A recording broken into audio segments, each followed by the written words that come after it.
এবার আমরা আশা করছি কি মানে এই ধরনের নতুন যখন জেলা অফিস উঠেছে কিন্তু আমাদের আবার আজকে দুপুর আগে এসেছে আপনাদের আগে বাদ করে ভোট ছিল না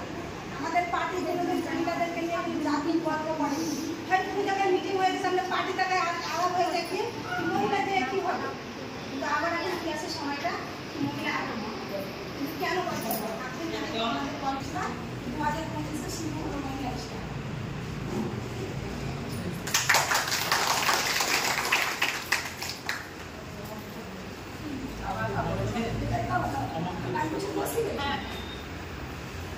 दुर्गा पूजा के बाद आप लोग प्रोग्राम बना दीजिए पार्टी का